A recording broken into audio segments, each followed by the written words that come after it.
नमस्कार दोस्तों।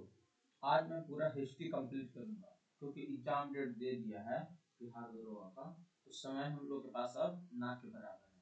तो पूरी हिस्ट्री हम लोग रिवीजन करेंगे। ये है हमारा क्विक हिस्ट्री का बुक। ठीक है, तो पूरा हम लोग अच्छे से पढ़ लेंगे। और ये सबसे अच्छा मेथड है कि पहले आप थ्योरी पढ़ो, फिर उसका आप एमसीक्यू लगाओ। तो सबसे पहले हम लोग पढ़ेंगे नेशनल मूवमेंट 1885 से 1947 एडी तक, जब तक हमारा देश आजाद हुआ। देखो 1885 से हम लोग शुरू किए हैं क्योंकि 1857 की जो क्रांति हुआ था ना, इसको हम लोग नहीं देखे हैं क्योंकि 1857 की क्रांति के बाद ही देश में एक नया उमंग, नया जोश, नया जुनून की बात हुई। तो देखा जाए ना तो 1885 से ही सब कुछ शुरू हुआ। अब कहोगे 1885 से क्यों? क्योंकि 1885 में ही एक बड़ा नेशनल कांग्रेस की स्थापना हुआ था। तो समझते हैं, देखो सबसे पहले भूमिका समझते हैं। देखो क्या था कि ब्रिटिश शासन से पूर्व भारत में आर्थिक दृष्टि से एक आत्मनिर्भर राष्ट्र था। अगर हम देखें कि जब अंग्रेज आए 1600 ईस्वी के आसपास में आ चुके थे, हमारा इंडिया में एंट्री ले चुके थे। तो ऐसा नहीं कि हमारा इंडिया बहुत गरीब था और इंडिया के पास कुछ नहीं था, सब कुछ था, पूरी रिसोर्स थी। तो ये बोला गया है कि ब्रिटिश शासन से पूर्व भारत आर्थिक दृष्टि से एक आत्मनिर्भर राष्ट्र था, आत्मनिर्भर राष्ट्र।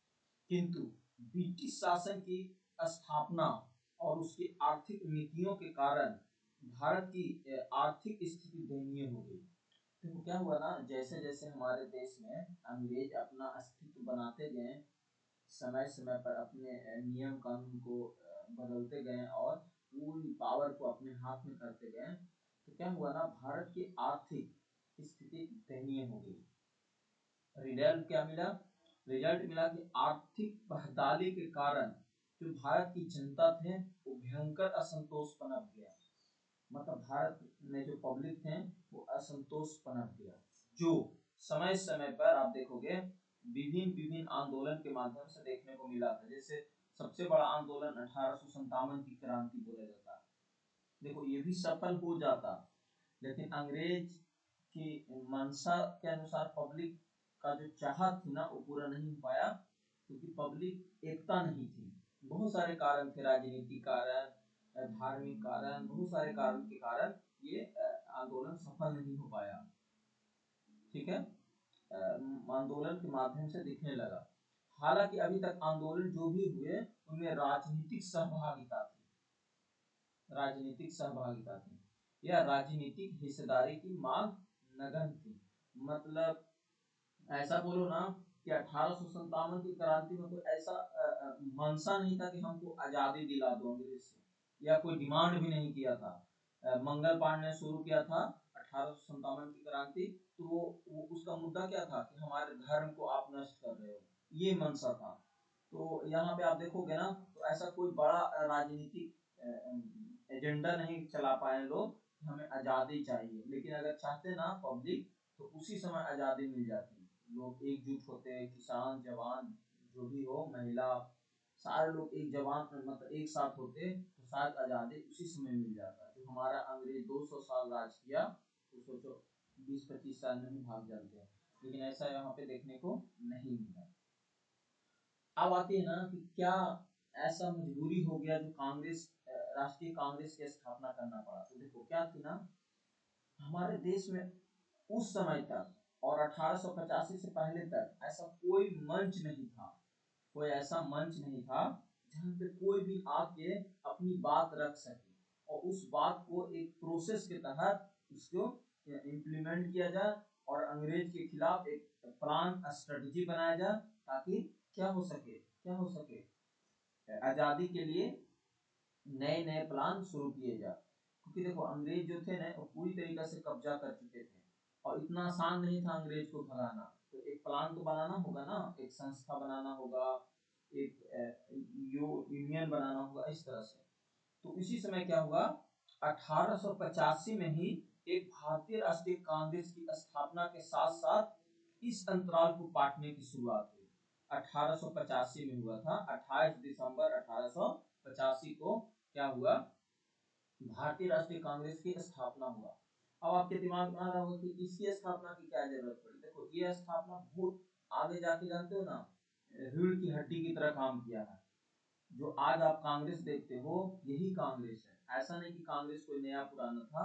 और आप जब देखोगे ना कांग्रेस को योगदान को भाई, तो आज भी आप कांग्रेस को तारीफ करोगे। कांग्रेस ने हमारे देश के लिए बहुत कुछ किया है। आप जब हिस्ट्री को सही से पढ़ोगे, खास करके नेशनल इंडियन मूवमेंट को, तो पढ़े समझ में आएगी। तो देखो, तो 1885 में ही कांग्रेस भारतीय राष्ट्रीय कांग्रेस की स्थापना हो चुकी। इसका मंशा क्या था, इसका मंशा यही था कि जो भी छोटे मोटे प्रॉब्लम होंगे यहाँ सुलटाया जाएगा। किसका, आम पब्लिक का, महिला का, किसान का, जवान का, स्टूडेंट का, छात्र का, या कोई भी जो भी पॉलिटिकल एजेंडा तैयार किया जाएगा सब यही किया जाएगा। तो यहीं से शुरुआत हुई।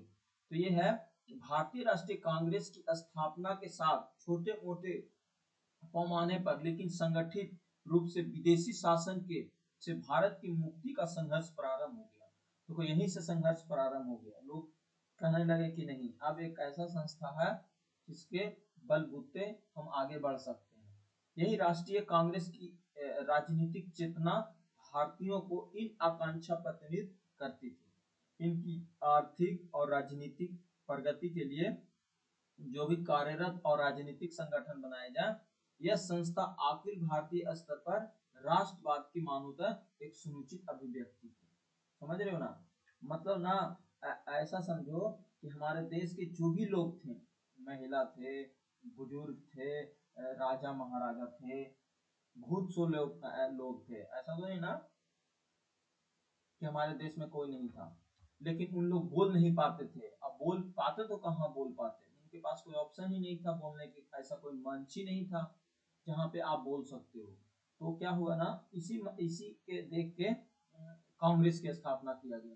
तो कांग्रेस की स्थापना हुआ था 28 दिसंबर 28 दिसंबर 28 दिसंबर 1885 को। ये ध्यान रखना, कांग्रेस की स्थापना कब हुई थी, 28 दिसंबर 1885 को कांग्रेस की स्थापना हुई थी। तो ये भूमिका समझ में आ गया कि कांग्रेस की स्थापना क्यों हुआ था।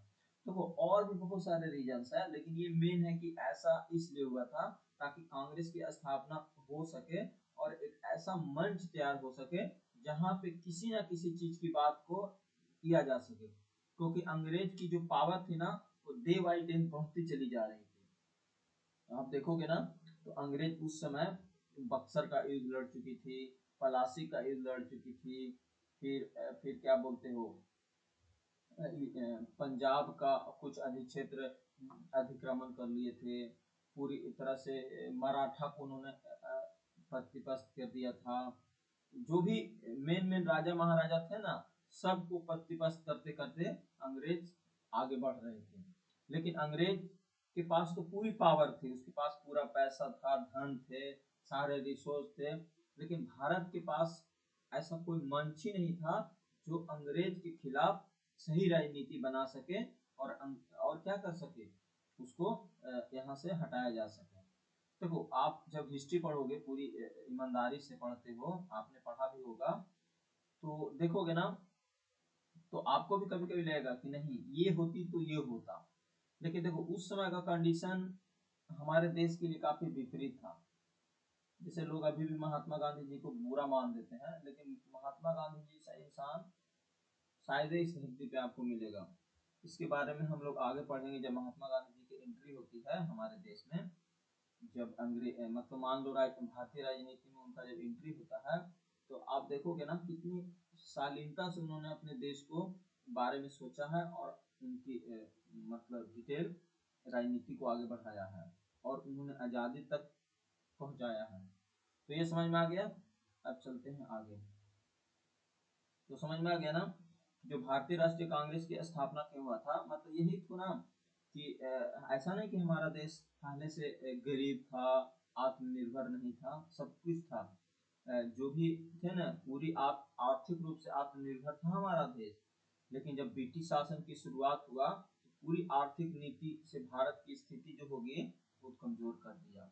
समझ रहे हो ना, इसीलिए कांग्रेस की स्थापना हुआ। ठीक है। मेन कारण यही था।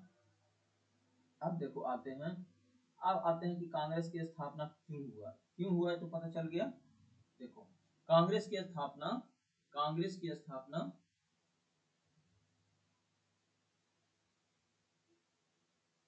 देखो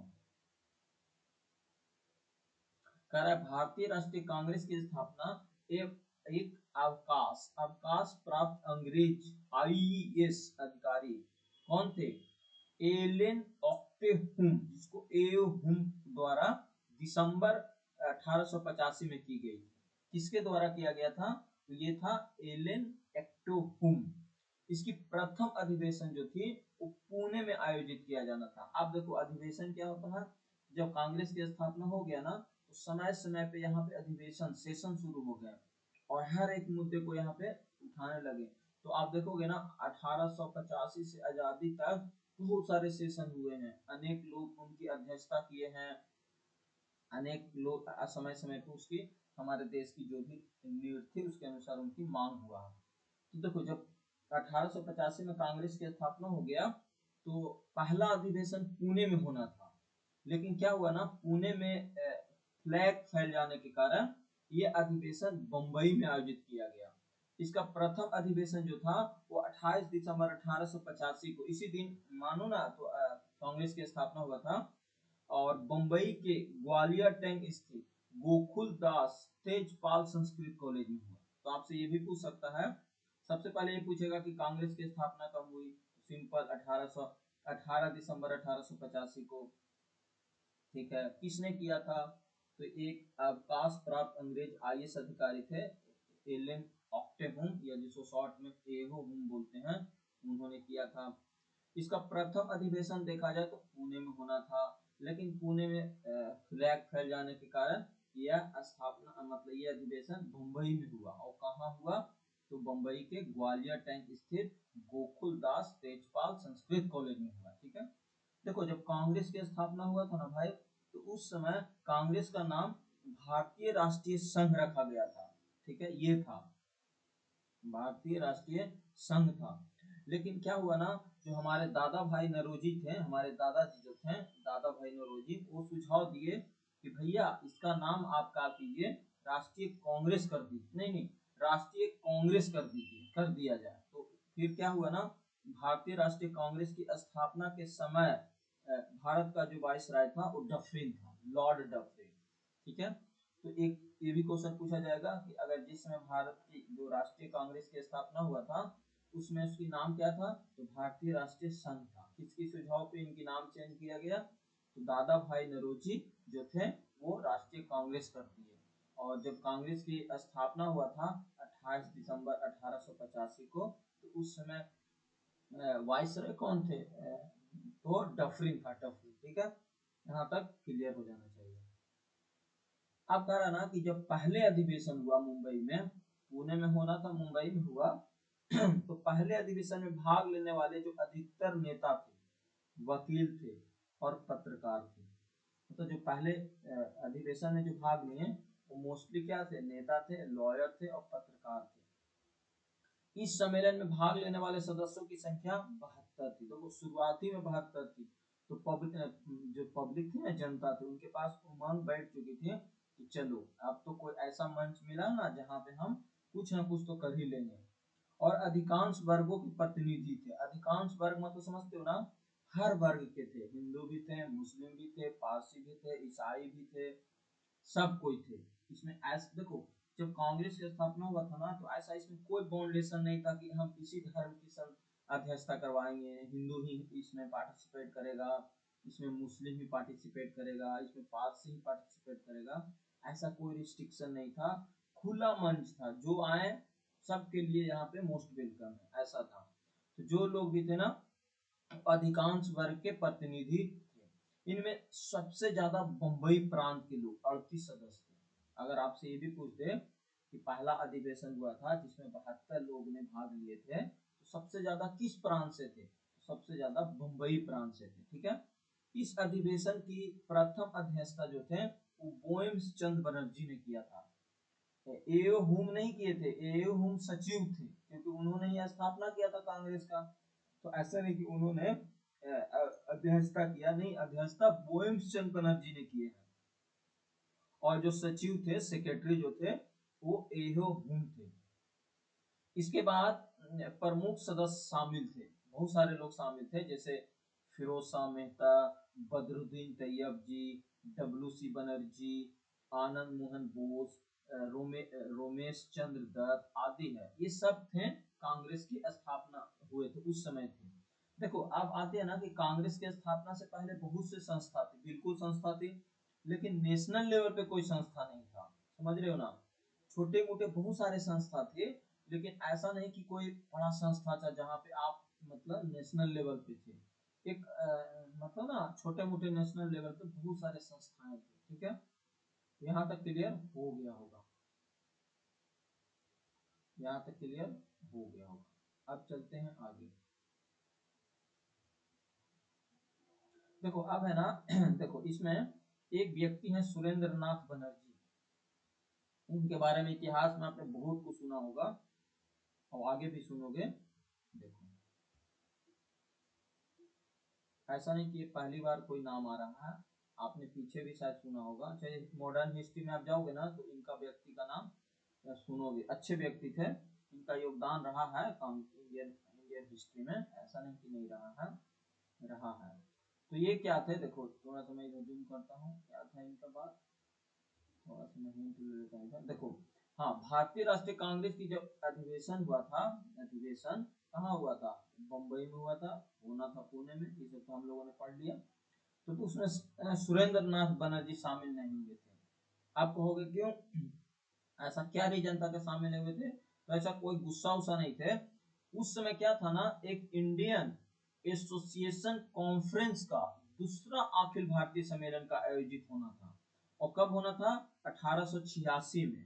इंडियन एसोसिएशन कॉन्फ्रेंस का विलय किया राष्ट्रीय कांग्रेस में हो गया, समझ रहे हो ना।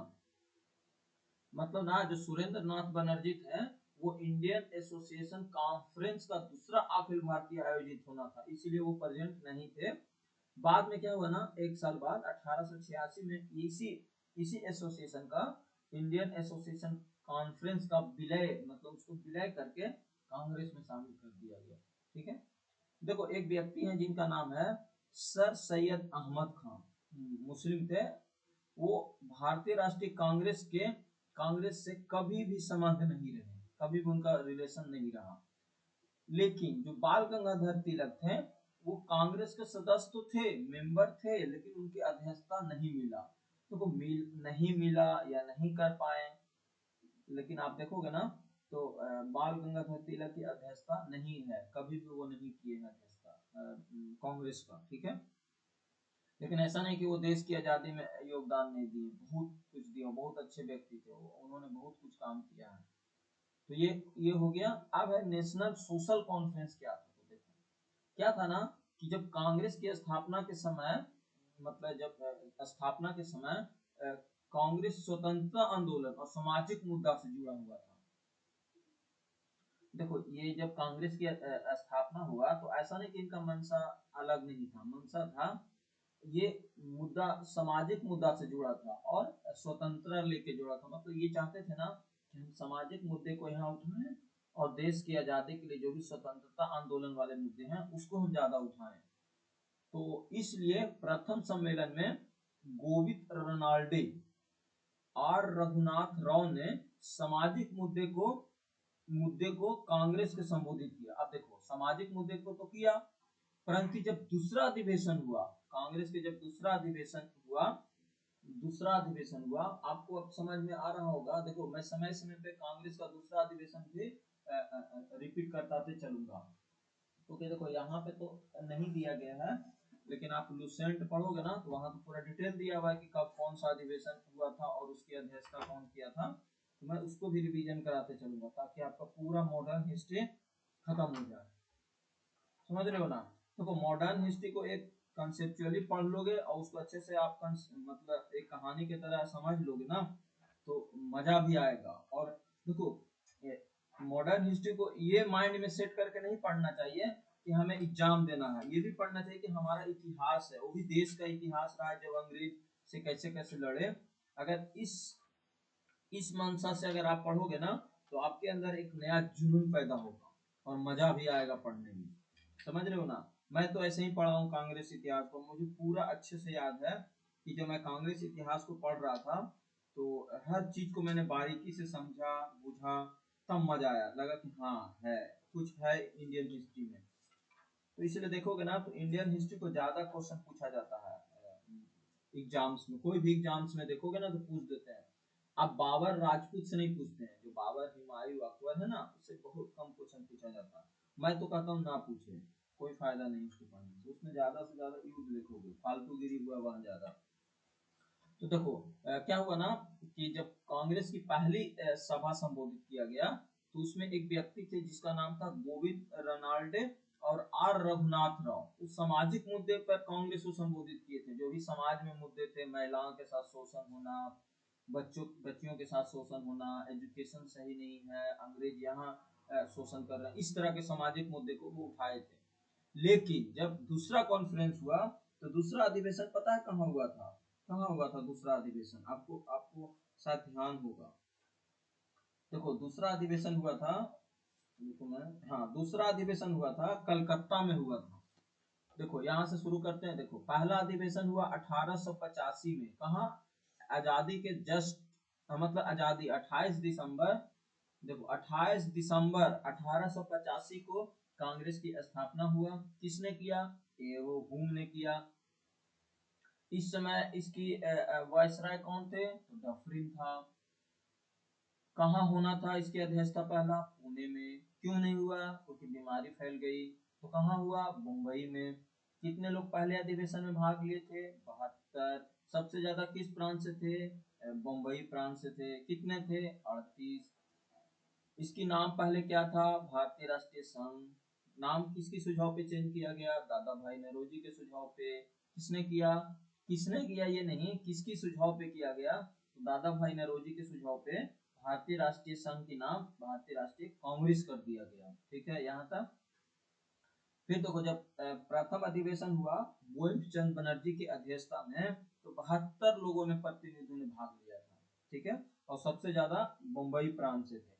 फिर देखो क्या हुआ कि दूसरा अधिवेशन हुआ कलकत्ता में 1886 में, जस्ट एक साल बाद धड़ाधड़ हुआ है। शांत नहीं बैठे हैं। 1885 में हुआ बम्बई में, 1886 में हुआ है कोलकाता में। देखो जब कोलकाता में किसकी अध्यक्षता में हुआ था? तो दादा भाई नौरोजी की अध्यक्षता में हुआ था। ठीक है, परंतु कांग्रेस के दूसरे अधिवेशन के दौरान महसूस हुआ कि जो भी कांग्रेस का मंच है ना, तो केवल राजनीतिक संघर्षों हेतु प्रयोग किया जाए और सामाजिक मुद्दे को एक अलग संघ बनाया जाए। इसके संदर्भ में रनाल्डे और रघुनाथ राव द्वारा एक सामाजिक राष्ट्रीय सामाजिक सम्मेलन जिसका नाम था नेशनल सोशल कॉन्फ्रेंस का गठन किया गया। देखो ऐसा नहीं कि ये कांग्रेस से हट के किए थे, नहीं, कांग्रेस में ही था। एक छोटा सा मानो था सदस्यता किए थे और यूनिट बनाए थे। इसका क्या काम था? यह राष्ट्रीय कांग्रेस के सामाजिक सुधार से जो भी संबंधित होगा ना वो थे, और ये क्या था? प्रकोष्ठ, मतलब उसी का छोटा सा ब्रांच था। इसका पहला सत्र जो हुआ वो 1887 में मद्रास में हुआ था। 1887 में मद्रास में हुआ था। जो भी हुआ था, देखो 1887 में भी हुआ था कांग्रेस का अधिवेशन, जिसकी अध्यक्षता बदरुद्दीन तैयब जी किए थे, और पता है वो प्रथम मुस्लिम अध्यक्ष थे। देखो 1885 में कहाँ हुआ? बम्बई में। कौन अध्यक्षता किए थे? बोयम चंद बनर्जी। कितने लोगों ने भाग लिया था? 72 लोगों ने। फिर जब दूसरा अधिवेशन हुआ तो कलकत्ता में हुआ था, ये ध्यान रखना है। किसकी अध्यक्षता हुआ था? तो दादा भाई नौरोजी की। जब तीसरा अधिवेशन हुआ तो 1887 में हुआ, 86 में हुआ, फिर 1887 में हुआ। 1887 में वो किसके अध्यक्षता में हुए थे? बदरुद्दीन तैयब जी। तो आपसे पूछेगा बदरुद्दीन तैयब जी कौन थे? तो ये जो भाग लिए थे ना, वो प्रथम मुस्लिम अध्यक्ष थे, प्रथम मुस्लिम अध्यक्ष। तो 1887 में हुआ था। देखो इस कॉन्फ्रेंस में क्या हुआ ना, बहु विवाह। बहु विवाह मतलब समझते हो ना, अगर मान लो किसी की पति मर गया हो तो क्या वो विवाह नहीं कर सकता? बिल्कुल कर सकता। आज भी देखो करते हैं लोग। कुलीन विवाह, बाल विवाह जैसे विरोध किया गया, और बोला गया, देखो विरोध किया गया, और इस द्वारा बाल विवाह के विरोध में प्लेट मोमेंट भी चलाया गया। तो आपसे पूछ सकता है कि प्लेज मोमेंट किसने चलाया था, तो भैया ये चलाए थे कौन थे, ये कौन थे, कहाँ गए, कहाँ गया जी, कहाँ गया, ये थे रघुनाथ, कौन थे, रघुनाथ राव, गोविंद रनाल्डे और रघुनाथ राव, ये चलाए थे। तो ये कौन थे, तो ये जो थे ना कांग्रेस के जब पहला अधिवेशन हुआ, जब दूसरा अधिवेशन हुआ, तो इन्हें लगा ना कि नहीं, कांग्रेस में राजनीतिक मुद्दा और जो भी सामाजिक मुद्दे हैं उनको एक अलग मंच रखा जाए ताकि कोई डिस्टर्बिंग ना हो। तो इन्होंने ही, रनाल्डे और रघुनाथ राव ने ही राष्ट्रीय सामाजिक सम्मेलन मीन्स नेशनल सोशल कॉन्फ्रेंस का गठन किया था। इसका सीधा मतलब था कि जो भी सामाजिक सुधारे होंगे वो होंगे। और इसका पहला सत्र भी 1887 में मद्रास में किया गया था। और इस कॉन्फ्रेंस में बहु विवाह, कुलीनवाद, बाल विवाह जैसे चीजों की बात की गई और इसी के विरोध में प्लेज मूवमेंट चलाया गया। तो आपसे ये भी पूछ सकता है, ठीक है। तो यहाँ तक हम लोगों ने पढ़ लिया, यहाँ तक कोई दिक्कत नहीं होना चाहिए। अब देखो क्या हुआ, इंडियन पार्लियामेंट्री कमेटी। देखो इंडियन पार्लियामेंट्री कमेटी क्या था, देखो कोई भी चीज की जब हम शुरुआत करते हैं तो नियम कानून और कायदे से करेंगे ना, ऐसा तो नहीं ना कि जो मन में आया किया, जब मन हुआ खत्म हो गया, नहीं ऐसा नहीं होता है। तो सर, देखो एक व्यक्ति थे जिनका नाम था सर विलियम वेंड्रन ने 1893 में ब्रिटिश पार्लियामेंट में लिबरल सदस्य के रूप में प्रवेश किया। समझ रहे हो, लिबरल सदस्य के रूप में प्रवेश किया, ठीक है, 1893 में।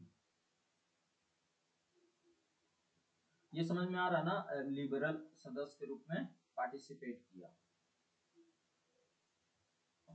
फिर था कि इसकी मांग क्या थी, तो जो भी भारत में राजनीतिक सुधार के मांग की और हाउस ऑफ कॉमन में आवाज उठाई, हाउस ऑफ कॉमन में आवाज उठाई। और इसी उद्देश्य से प्रेरित होकर 1893 में ही सर वेंडर ने डब्ल्यू एस कैन के सहयोग से एक इंडियन पार्लियामेंट्री कमेटी की स्थापना किया, ठीक है। देखो ऐसे समझो, इसकी पृष्ठभूमि क्या हुआ, 1893 में कौन, सर विलियम वेंड्रन ने ब्रिटिश पार्लियामेंट में लिबरल सदस्य के रूप में चुना। और वो चाहते थे ना कि भारत में क्या हो, राजनीतिक सुधार हो, मतलब पॉलिटिकल रिफॉर्म किया जाए। ये कहाँ कहाँ पे मांग किया, ये मांग किया हाउस ऑफ कॉमन में, मतलब जो ब्रिटिश संसद था ना उन्हीं का तो नाम है हाउस ऑफ कॉमन्स में। देखो हाउस ऑफ कॉमन्स में आवाज उठाई। ये क्या था हाउस ऑफ कॉमन, ब्रिटिश संसद था, अभी भी है ब्रिटिश संसद था, वहां पे आवाज उठाई। और कमिटी की स्थापना किसने किया था, सर विलियम वेंड्रन ने 1893 में किया था। इसकी देखो मुख्य उद्देश्य क्या था, तो मुख्य उद्देश्य यही था कि जो ब्रिटिश संसद में भारत की जो समस्या है ना, राजनीतिक को मांग उठाना, ये था, ताकि भारत के लिए राजनीतिक सुधारों की पैरवी किया जाए, ठीक है। और जो ब्रिटिश जनता है और संसद में भारत की स्थिति के प्रति जागरूकता बढ़ाना, इनका ये काम था। तो सर वेंड्रन सेवानिवृत्त अंग्रेज नौकरशाह थे और कांग्रेस की राजनीति में सक्रिय रूप से शामिल थे, कांग्रेस की राजनीति में सक्रिय रूप से शामिल थे। और 1889 के बंबई और 1910 के जो इलाहाबाद के दो कांग्रेस सम्मेलन के वार्षिक अधिवेशन की अध्यक्षता भी किए थे, बिल्कुल किए थे। आप देखोगे ना तो किए हैं ये सर सर विलियम वेंडन ने, और 1910 के ये किए हैं, यही किए हैं, ठीक है। इलाहाबाद के अध्यक्षता किए हैं ये सर, दोनों का अध्यक्षता ये किए हैं, ठीक है। तो आपसे पूछा जाएगा कि इंडियन पार्लियामेंट्री कमेटी की स्थापना किसने किया था, तो सर विलियम वेंड्रन ने 1893 में, सर विलियम वेंड्रन ने 1893 में क्यों किया था, ये चाहते थे ना कि जो भी पॉलिटिकल रिफॉर्म हो, कहाँ, इंडिया में राजनीतिक के पॉलिटिकल रिफॉर्म हो। तो इन्होंने जो क्या कॉमन हाउस ऑफ कॉमन है ना, वहां आवाज उठाई थी उन्होंने, ठीक है। अब कहोगे ना कि सर ये कौन थे, देखो ये आपको लग रहा होगा ये तो अंग्रेज थे, अरे भाई अंग्रेज थे ना, एक सच्चे भारतीय प्रेमी माना जाता है इनको, क्योंकि इन्होंने भारत की राजनीति में और कांग्रेस के आंदोलन में बहुत सक्रिय भाग लिया। देखो ना, 1889 में भी बंबई में उन्होंने पार्टिसिपेट किया अध्यक्षता के रूप में, और 1910 में भी इन्होंने पार्टिसिपेट किया, मतलब 2 बार कांग्रेस की वार्षिक अधिवेशन के अध्यक्षता रहे। तो सोचो कितना भारत प्रेमी थे, समझ रहे हो ना, बहुत अच्छे व्यक्ति थे ये, समझ रहे हो ना। तो आपसे पूछा जाएगा कि इंडियन पार्लियामेंट्री कमेटी की स्थापना क्यों किया गया था, तो ये किया गया था ताकि भारत में क्या हो सके, राष्ट्रीय रिफॉर्म हो सके, नेशनल मुद्दे का मतलब राजनीतिकों का। किसने किया था, तो सर विलियम वेडर ने किया था, कब, 1893 में, ठीक है। और जो पार्लियामेंट ना लिबरल सदस्य के रूप में प्रवेश किया जाके ना भारत में राजनीतिक सुधार हो सके, और इन्होंने 2 बार अध्यक्षता भी किया था, एक 1889 के बंबई में और एक 1910 के इलाहाबाद में, ठीक है। यहाँ तक आपको क्लियर हो गया होगा। अब आगे चलते हैं।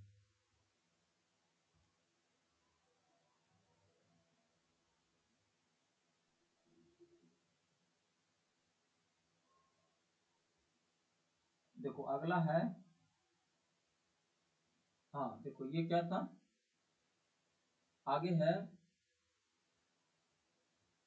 देखो ये है भारतीय धन की बहिर्गत और भारत में होने वाले ब्रिटिश औपनिवेशिक की व्यय की जांच हेतु, यही 1885 में लॉर्ड बेल्बी की अध्यक्षता में एक रॉयल कमीशन का गठन भी किया गया था।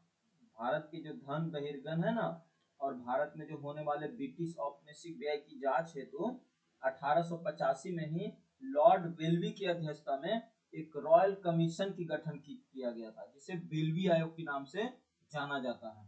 आयोग की अध्यक्षता जो में थे ना भारतीय पक्ष के प्रतिनिधि जो थे, वो दादा भाई नरोजी ने किए थे। कौन किए थे, दादा भाई नरोजी, दादा भाई नरोजी ने किए थे। और ये थे वेडबर्न और डब्ल्यू एन स्कैन ने किया था। देश की अर्थव्यवस्था की संरक्षक प्रहरी 1897 में गोपाल कृष्ण गोखले और नीचों ने वाचों के आयोग से समक्ष औपनिक आर्थिक और शोषण के धन निष्कासित प्रेषण का अपना पक्ष रखे। तो ये समझ में आगे होगा।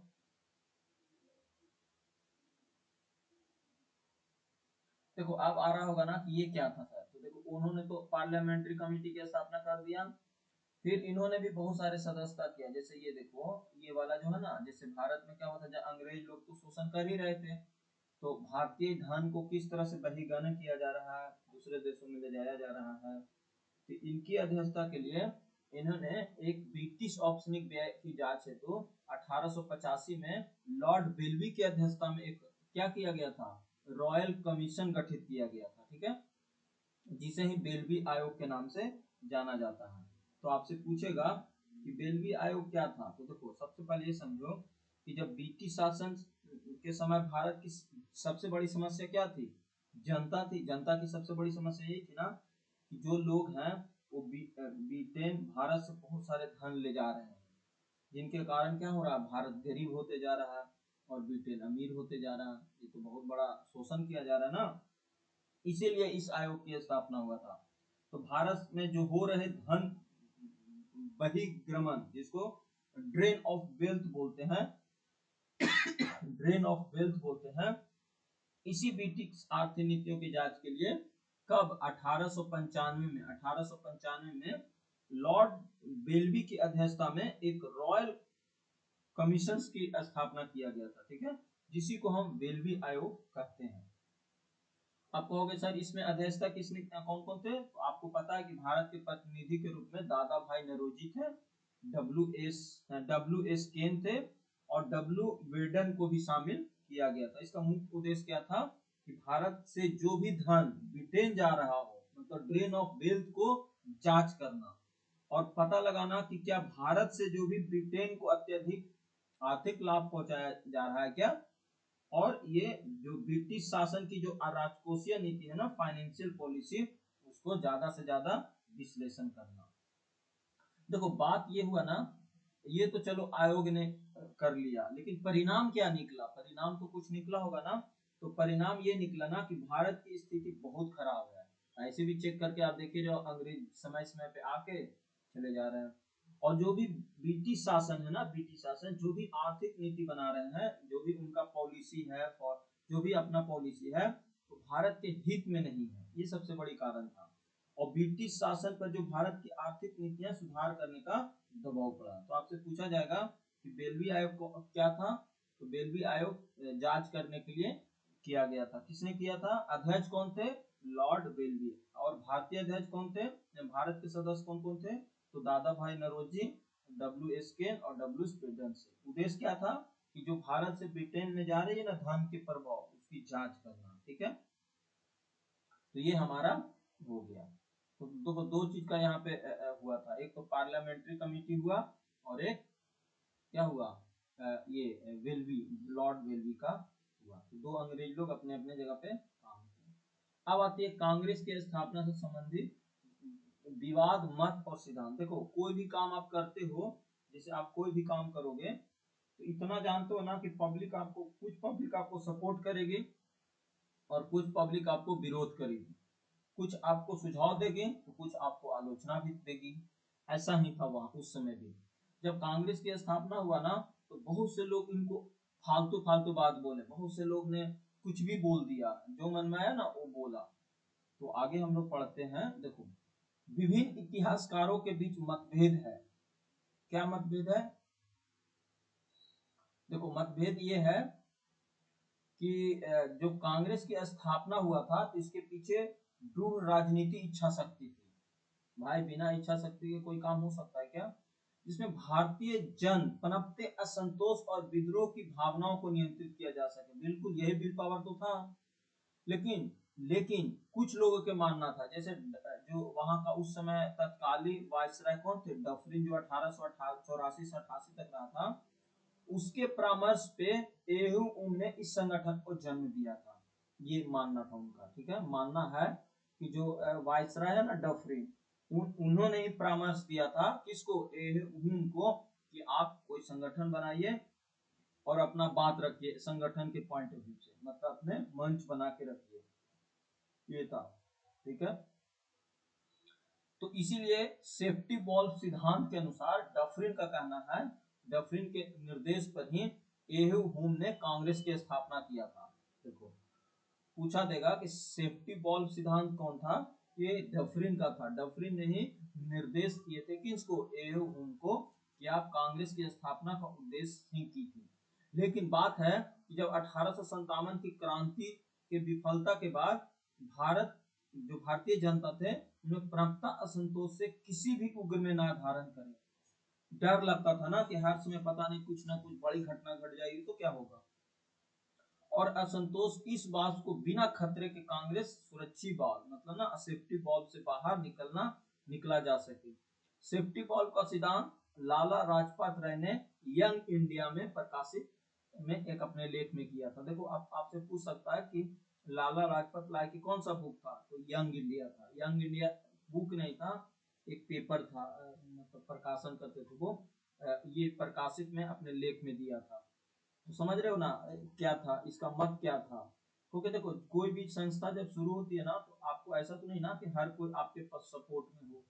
बहुत से लोग आपके विरोध में भी हो सकते हैं, बहुत से लोग आपके पक्ष में, विपक्ष में कोई तीखी आलोचना कर सकते हैं। तो ऐसा ही कांग्रेस की स्थापना के समय किया गया था। ठीक है, तो सबसे यहाँ पे डफरिन की बात आ रही है, सेफ्टी बॉल। ठीक है, यहाँ तक क्लियर? देखो, यहाँ पे लाला लाजपत राय की बात करते हैं। देखो, लाला लाजपत राय के अनुसार एहुम को इस बात का विश्वास हो चला था कि भारत में सिर्फ भयंकर विस्फोट होने की संभावना है, जिससे ब्रिटेन का भारतीय साम्राज्य विनष्ट हो जाएगा। उन्होंने अपने यंग इंडिया में एक लेख में कांग्रेस के जो डफरिन के दिमाग के उपज बताया था ना, उसके बाद अपनी बात को आगे बढ़ाते हुए उन्होंने लिखा था कि कांग्रेस की स्थापना का उद्देश्य राजनीतिक आजादी हासिल करने से कहीं ज्यादा है उस ब्रिटिश साम्राज्य को आसान और खतरों से उसे बचाया जा सके। कांग्रेस के लिए जो ब्रिटिश साम्राज्य के हित में पहले स्थान थे, और भारत के हित दूसरे स्थान पर। कोई नहीं कह सकता था कि कांग्रेस अपने इस आदर्श मतलब अंग्रेजी सम्राट के प्रति निष्ठा और ईमानदारी न रही है। सेफ्टी वॉल्व सिद्धांत के अनुसार ही कांग्रेस के प्रारंभिक नेताओं ने कांग्रेस के जो संस्थापक थे ए हुम पे थोड़ी चालाक के रूप में प्रयोग किया। समझ रहे हो? देखो, बहुत सारे इतिहासकार के अपना अपना मत थे, ठीक है। सबसे बड़ा राजनीतिक षड्यंत्र का मत किसका था? डफरिन का था। डफरिन जो थे उसमें वायसराय थे 84 से 88 तक। तो जो कांग्रेस की स्थापना हुई थी ना, उनका उनके पीछे उनका बहुत बड़ा उद्देश्य था। क्या था कि जो भारत में असंतोष बढ़ रही हो उसको नियंत्रण कैसे किया जा सके, यही तो था कांग्रेस का एजेंडा, और कैसे अंग्रेज को यहाँ से भगाया जा सके। तो जो सेफ्टी वॉल का सिद्धांत था ना, यही था कि कांग्रेस की स्थापना एक सेफ्टी वॉल के रूप में की गई है। जब भी कोई बड़ा आंदोलन होगा या कुछ भी होगा तो ये कांग्रेस समय पे उस समय खड़ा रहेगी और सेफ्टी वॉल की तरह यूज करेगी, ताकि जो भारत की जनता है गुस्से असंतोष को शांतिपूर्ण एक कंट्रोल से निकाला जा सके। आपको पता है कि 1857 की क्रांति जैसा फिर से कोई क्रांति ना हो जाए, ये था कांग्रेस का सिद्धांत। इसी में लाला लाजपत राय, आपको पता है ना, एक बुक निकाले थे जिसका नाम था यंग इंडिया, और ये कहानी जो है ना सेफ्टी बॉल्ब का उसमें प्रकाशित किए थे। सेफ्टी बॉल्ब का पूरा सिद्धांत जो थे वो लाला लाजपत राय यंग इंडिया पर एक यंग इंडिया पेपर में उन्होंने प्रकाशित किया था। और डफरिन ने कहा भी था कि जो भी है वो हम दिशा निर्देश देते रहेंगे। तो लाला लाजपत यही ने कहा था ना कि अगर ब्रिटिश भारत को डर था भारत में पता नहीं फिर से कोई बड़ा आंदोलन या बड़ा विद्रोह हो जाए, इसलिए कांग्रेस को एक सुरक्षा बल के रूप में बनाया गया है, ताकि लोग जो भी असंतोष की भावना पैदा हो उसको नियंत्रित किया जा सके। ये तो था डफरिन और लाला लाजपत राय के बीच की कहानी। लेकिन ऐसा नहीं कि कांग्रेस के बीच में, ऐसा नहीं, बहुत सारे लोगों ने बहुत कुछ बोला। देखो क्या क्या बोला, इसकी मत थोड़ा सा देख लेते हैं। देखो, कांग्रेस से संबंधित बहुत सारे टिप्पणियां हैं। जैसे बंकिम चंद्र चटर्जी जी का कहना था कि कांग्रेस के लोग पदों के भूखे हैं। देखो, यही कहा गया ना कि अगर आप साथ नहीं देते हो तो आलोचना भी मत करो, यही ना। तो बंकिम चंद्र चटर्जी जो थे वो कांग्रेस के लोगों के पदे के भूखे हैं। किसने कहा था? बंकिम चंद्र चटर्जी ने। पूछ देगा कि कांग्रेस के लोग पदों के भूखे हैं, किसके द्वारा कहा गया था? तो बंकिम चंद्र चटर्जी के द्वारा कहा गया था। देखो, सर सैयद अहमद खान, आपको पता है ना कि ये कभी भी कांग्रेस के सदस्यता ना लिए, ना उस समय स्थापना समय थे। ये कांग्रेस के आंदोलन को ना तो लोगों द्वारा प्रेरित था और ना ही उनके द्वारा सोचा हुआ योजनाबद्ध था। तो ये बोले थे सर सैयद अहमद खान। एक है अश्विनी कुमार दत्त, इन्होंने कहा है कांग्रेस सम्मेलन 3 दिन का तमाशा है, ये बोले थे। अश्विनी कुमार दत्त बोले थे कि कांग्रेस सम्मेलन जो है वो 3 दिन का ही तमाशा है। डफरिन का कहना था वह जनता का एक अल्पसंख्यक का प्रतिनिधित्व है, उनकी संख्या सूक्ष्म है, और यही ने सेफ्टी बॉल का सिद्धांत दिए थे। ठीक है, बहुत सारे लोगों ने बोला था तो कोई फर्क नहीं पड़ता, बट ये हमारे एग्जाम के लिए इम्पोर्टेंट है कि कांग्रेस के पदों के भूखे कौन थे? तो बंकिम चंद्र चटर्जी। सर सैयद अहमद कौन थे? तो कांग्रेस आंदोलन के ना तो लोगों द्वारा प्रेरित था और ना ही लोगों द्वारा सूचनाबद्ध किया गया था। फिर है कि डॉक्टर अश्विनी कुमार दत्त, कांग्रेस सम्मेलन के 3 दिन का तमाशा है। डफरिन, वह जनता के उस अल्पसंख्यक वर्गों का प्रतिनिधित्व करती है जिसकी संख्या सूक्ष्म है। यहाँ तक क्लियर हो गया होगा।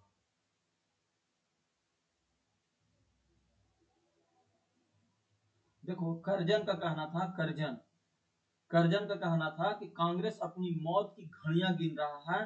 भारत में रहते हुए मेरी सबसे बड़ी इच्छा होगी कि शांतिपूर्ण मरने में मदद कर सकूं। देखो, ये करजन जो था ना, वो वो वायसराय, क्या बोलते हो, वायसराय बोलो या जो बोलो, ये काफी खत्म इंसान था। ये इसी के काल में ना 1905 में बंगाल का विभाजन हुआ था। 1905 में बंगाल का विभाजन करजन के समय में हुआ था। तो पता है, करजन हमारे देश का अभिशाप था। ये बहुत बेकार बेकार घटना करके चला गया था। देखो, बाल गंगाधर तिलक जो जी थे ना, वो कह रहे थे कि यदि वर्ष में हम एक बार मेढक की ट्रैक्टर टकराएंगे तो कुछ नहीं मिलेगा। तो इनका भी कहना बिल्कुल सही था, गलत ये नहीं कह रहे थे। ये कह रहे थे कि जब आपने इतना बड़ा संस्था स्टार्ट किए हो तो साल में एक बार अधिवेशन क्यों करोगे? समय समय पे 6 महीना 3 महीना पे करो, पूरा जोश और जुनून के साथ पब्लिक को एकजुट करो, लोगों को राष्ट्र भावनाओं को प्रेरित करो, ताकि एक नई उमंग शुरू हो। ये बाल गंगाधर जी का कहना था। तो ये कोई गलत नहीं बोले थे, ऐसा नहीं कि खराब इंसान थे, इन्होंने ऐसा कोई बड़ा टिप्पणी नहीं किया था। लेकिन करजन देख रहे हो कितना खतरनाक टिप्पणी कर रहा है कि कांग्रेस की अपनी मौत की घड़ियां गिन रही है, जो भारत में मरते हुए एक बड़ी संख्या है, जिसकी इच्छा से हम शांतिपूर्ण मरने में मदद कर सके। वाह रे वाह करजन। तो ये था देखो हमारा कांग्रेस की स्थापना हम लोगों ने पढ़ लिया। तो अब देखो मानो ना, तो यहाँ से हमारा ये क्या बोलते हैं इतिहास शुरू हो जाती है। ठीक है, मतलब अगर आप देखोगे मॉडर्न हिस्ट्री का, तो यहाँ से शुरू होती है पूरी तरीका से कि किस तरह से अंग्रेज यहाँ पे आए हैं। वो तो हम लोगों ने पीछे पढ़ चुके, आपने पढ़ा होगा कि कैसे अंग्रेज आए, क्या क्या किए ये।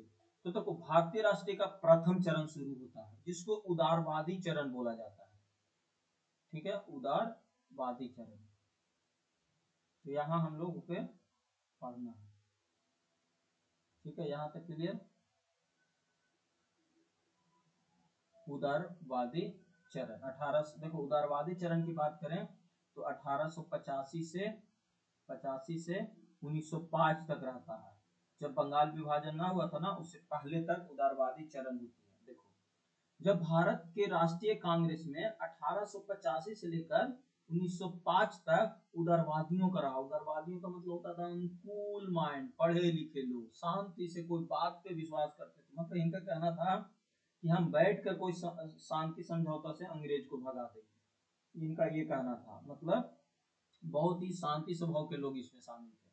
देखो शुरुआत में इस संगठन में सिर्फ शहरी शिक्षित भारतीय ही थे, गांव के लोग इसमें संगठित नहीं हुए थे। इस दौर में कांग्रेस के नेताओं को उदारवादी, कांग्रेस को उदारवादी अथवा नरमपंथी इसलिए कहा गया क्योंकि इनका लक्ष्य जो था ना, वो प्रतिवेदन से, भाषणों से, लेखों से आदि माध्यमों से ब्रिटिश के सम्मुख अपनी मांग प्रस्तुत रखना था। मतलब समय समय पे ये क्या करते थे, अधिवेशन करते थे और बात शांतिपूर्ण तरीका से रखते थे, क्योंकि इसमें मोस्टली लोग पढ़े लिखे थे और काफी शिक्षित थे, उनके पास कूल माइंड था, मतलब नॉर्मल लोग थे।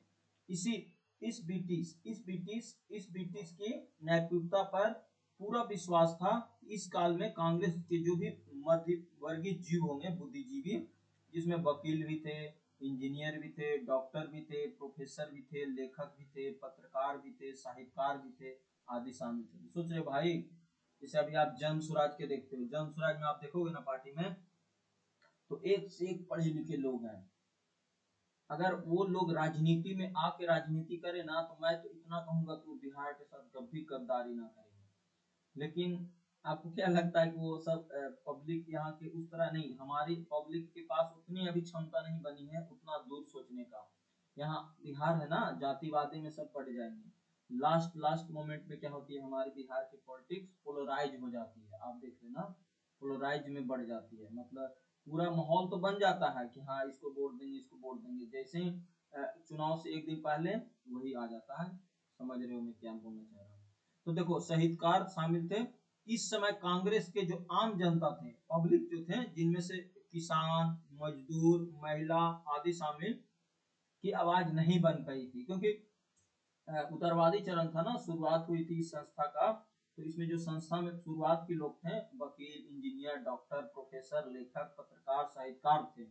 इसमें आम जन भागीदारी नहीं था, ना के बराबर था, तो नहीं बन पाई थी। तो इसीलिए इसको हम नरमपंथी या उदारवादी कह सकते हैं। इसमें सबसे बड़ी बात है, दादा भाई नौरोजी थे, सुरेंद्र नाथ बनर्जी थे, गोपाल कृष्ण गोखले थे, फिरोज शाह मेहता थे, मदन मोहन मालवीय और डब्ल्यू.सी.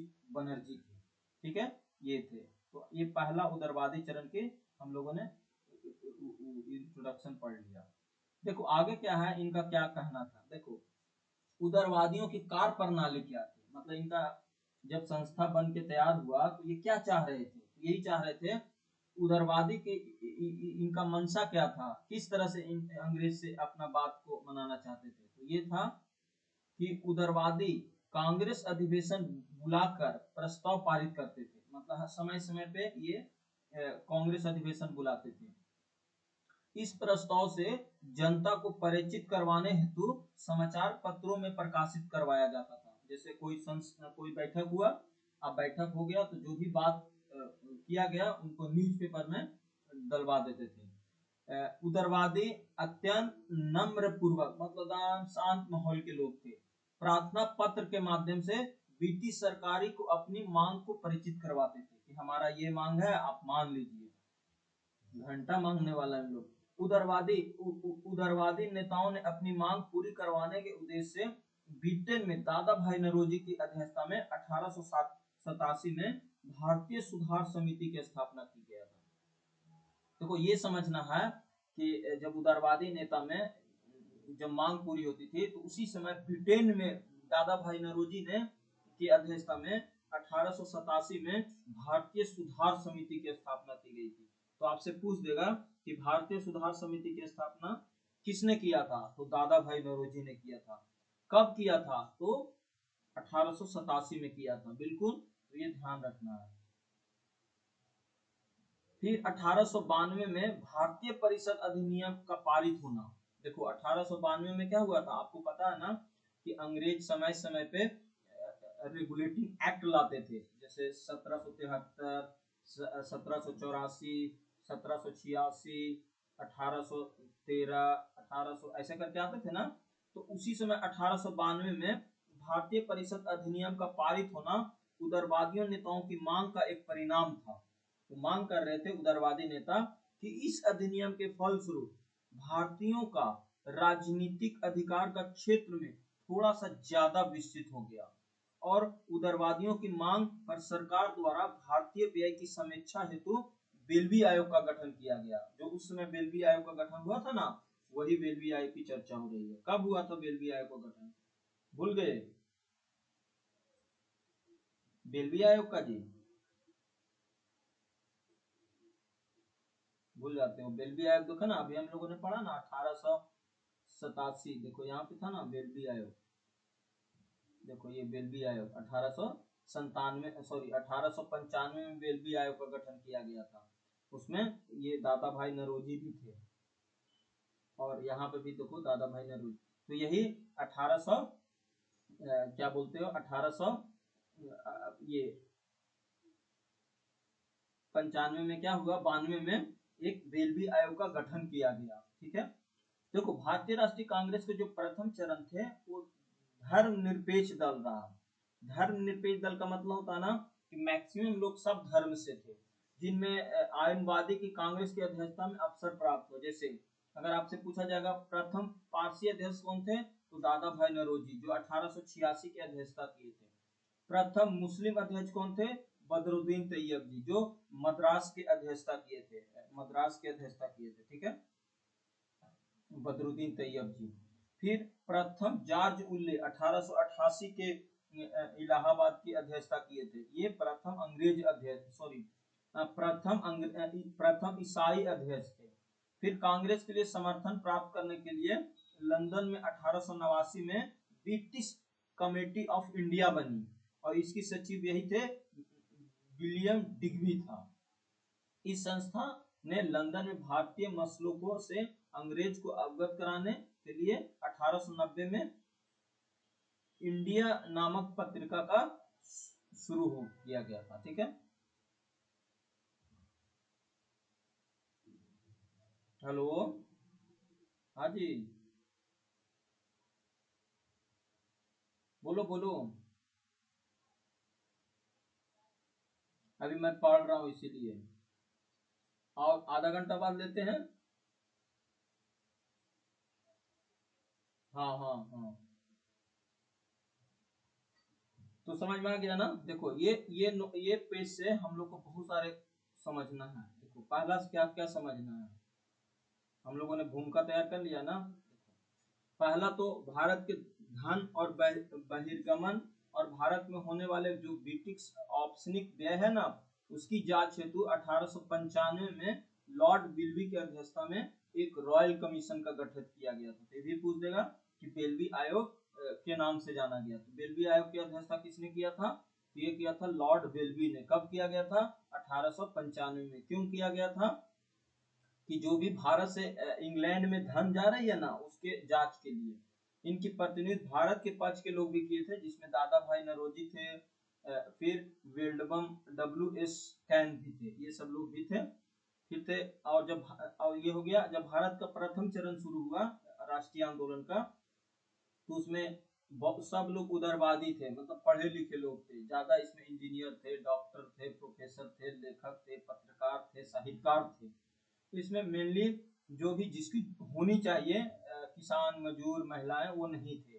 तो ये आम जन की शुरुआती में उतना इफेक्ट नहीं पड़ा था, समझ रहे हो ना। और उदारवादियों की कार्य प्रणाली क्या था? समय समय पे ये क्या करते थे? बैठक करते थे और अपनी बात को पेपर में या समाचार पत्रों के द्वारा रूबरू करवाते थे अंग्रेज को। फिर इन्होंने ही इसी में एक ब्रिटेन में दादा भाई नौरोजी ने 1887 में भारतीय सुधार समिति की स्थापना किया था।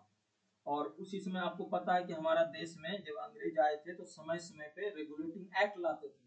तो उसी समय एक रेगुलेटिंग एक्ट आया था 1892 में, भारतीय परिषद अधिनियम का पारित होना उदारवादी नेताओं की ये मांग का परिणाम था। इस अधिनियम के परिणाम स्वरूप भारत की जो राजनीतिक अधिकार का क्षेत्र जो है पहले से थोड़ा बढ़ गया था, विस्तृत हो गया।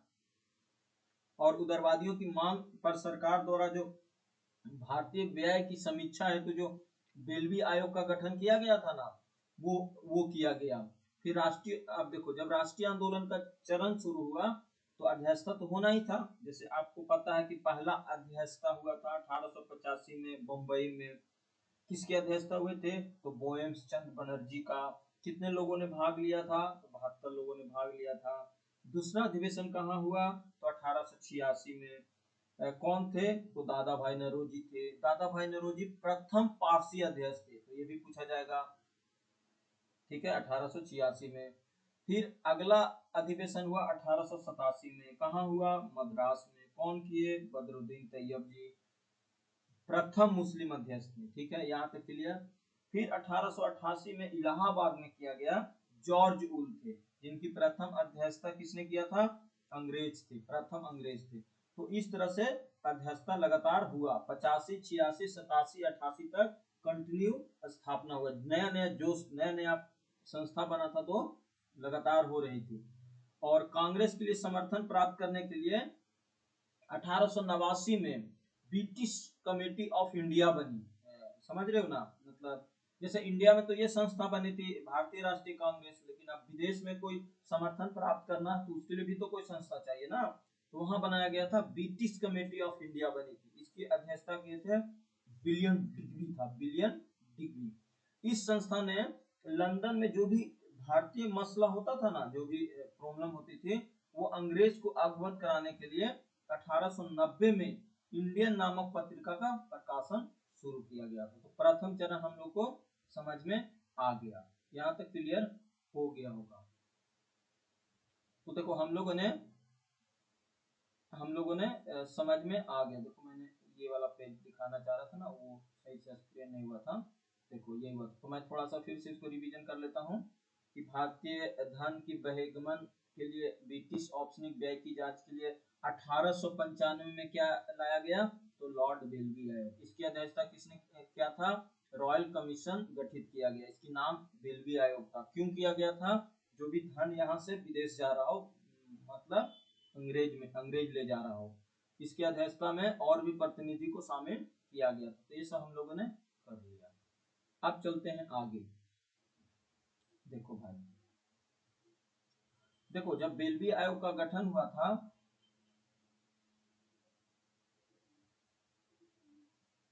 देखो ये है ना, इसमें देखो यहाँ पे क्या हुआ ना, देखो यहाँ पे हम लोगों ने पढ़ लिया कि कांग्रेस के समर्थन प्राप्त करने के लिए 1889 में ब्रिटिश कमेटी ऑफ इंडिया बनी। क्यों बनी? क्योंकि जो इंग्लैंड में अवगत कराए हमारे देश की प्रॉब्लम को, और इनके सचिव थे विलियम डिग्बी था। इस संस्था ने लंदन में भारतीय मसलों को अंग्रेज को अवगत कराने के लिए 1890 में इंडियन नामक पत्रिका का प्रकाशन हुआ था। इंडियन नामक पत्रिका का प्रकाशन हुआ था। ये क्या था, देखो ये क्या था समझते हैं। ये क्या था कि कांग्रेस समय समय पर जो भी भारतीय समस्याएं होती थी ना, भारतीय समस्याएं जो होती थी वो ब्रिटिश सरकार को परिचित करवाने हेतु शिष्टमंडल भी इंग्लैंड भेजती थी। समझ रहे हो ना, जैसे मान लो कि प्रथम अधिवेशन हुआ, ये मुद्दा यहाँ पे लग रहा है कि ये काफी गंभीर मुद्दा है, तो इस मुद्दा को अंग्रेज को वहां जानकारी देने के लिए कि हमारे देश में ऐसे ऐसे मुद्दे चल रही है, आप इसको सोल्व आउट कीजिए। तो देखोगे ना कि प्रथम चरण में राष्ट्रवादी जो नेता थे दादा भाई नौरोजी, वो धन के निष्कासन सिद्धांत भी दिए, और रोनाल्डे द्वारा भारतीयों को आधुनिक आधुनिक विकास के महत्व को समझाने, और रमेश दत्त जिसको आरसी दत्त द्वारा लिखी गई भारत का आर्थिक इतिहास नामक पुस्तक के कारण इस दौर को आर्थिक राष्ट्रवादी युग के नाम से भी जाना जाता है। ठीक है, देखो उदारवादियों की क्या मांग होती थी, जो भी यहाँ के लोग थे वो चाहते थे ना कि प्रशासनिक, देखो इसमें क्या चाहते थे कि प्रशासनिक और राजनीतिक मांगों में, सिविल सेवाओं में भारतीयों और विधानसभाओं में विस्तार हो, और चुने हुए सदस्य को सहभागिता की मांग ये करते थे। फिर है न्यायिक अधिकारियों को कार्य अधिकारियों को पृथक किया जाए, मतलब ना कि जुडिशरी को और एग्जीक्यूटिव पावर को अलग किया जाए ताकि काम सही हो सके। अभी भी इंडिया में आप देखते हो ना, अनुच्छेद 50 में है ना कि ये न्यायपालिका को और क्या कार्यपालिका को क्या किया गया है, अलग अलग कर दिया गया है। कोई मतलब नहीं होता है किसी से, तुम इधर कुछ भी करो, कोई मतलब नहीं। फिर है राज्य की कल्याणकारी कार्यों की मांग, प्राथमिक शिक्षा प्रसार, तकनीकी उच्च शिक्षा सुविधा बढ़ाने की मांग, सिंचाई योजना, कृषि बैंकों की स्थापना की मांग की गई। फिर ऑस्ट्रेलिया कनाडा जैसे स्वतीत उपदेश की तर्ज पे ब्रिटिश साम्राज्य के अंदर रहकर सब शासन का दावा पेश किया गया, और लोकतांत्रिक स्वतंत्रता की मांग की गई। मतलब वो मांग कर रहे थे यहाँ पे लोकतांत्रिक स्वतंत्रता आए, मतलब हर पब्लिक को बोलने की आजादी हो, सब कुछ करने की आजादी हो, ये था। लेकिन ऐसा पॉसिबल बहुत कम हुआ। देखो उदारवादियों की एक लिमिट था, इन लोग लिमिट से बाहर ही नहीं गए कभी, इन लोग लिमिटेशन में रह के ही काम किए, और इसीलिए देखोगे ना आगे जाके ये उतना चर्चा ना चला। तो अनेक इतिहासकार मानते हैं कि जो भारतीय राष्ट्रीय आंदोलन के इतिहास में जो उदारवादी का युग था वो कोई विशेष महत्व नहीं रखता है। अब विशेष महत्व न रखने के कारण क्या था, तो भाई इसमें पढ़े लिखे लोग तो थे, लेकिन जो जनता को होना चाहिए ना, आम जन लोग का, वो नहीं थे। मतलब कांग्रेस में आम जन की संस्था नहीं बन पाई, जो जो इनका एजेंडा था कि हम पब्लिक से कनेक्ट होंगे, आम जन से सभाधारी बनेंगे, और जो भी जटिल मुद्दे हैं हमारे देश में उसको हम उठाएंगे, लेकिन कोई खास इसमें दिखने को नहीं मिला। उदारवादी नेताओं ने परस्पर दो विरोधी भावनाओं विद्यमान थी, प्रथम था देशभक्ति और द्वितीय था राजभक्ति। देखो देशभक्ति और राजभक्ति अलग चीज होता है। देशभक्ति और राजभक्ति को मेल मेल हो जाने के कारण देशभक्ति जो था ना वो खत्म हो गई, इसके साधन भी प्रभावशाली न थे और उद्देश्य भी विफल रहे। समझ रहे हो ना, ये कारण था। दूसरा बात है कि उदारवादी अंग्रेज की जो न्यायपालिका था उसकी आस्था रखते थे, उनके शासन को भारत के हित में मानते थे। भूल गए कि अंग्रेज अपने राष्ट्रीय हित की प्राथमिकता देते हैं। प्रार्थना याचना के बाद भी इन उत्तरवादियों की मांग पर सरकार की कोई ध्यान नहीं दिया। देखते हो तो ना, प्रार्थना याचना का मतलब होता ना, जैसे सभा संबोधित करते थे, प्रेम पूर्वक से अंग्रेज को मनाना सोचते थे। कहाँ मानने वाले, उन लोग ऐसे मानेंगे, नहीं मानेंगे। लोगों का ध्यान नहीं दिया। गोखले को छोड़कर कांग्रेस के सभी नरम नेताओं ने स्वतंत्रता के लिए व्यक्तिगत बलिदान और आपातियों सहन करने की कोई तैयार नहीं थे।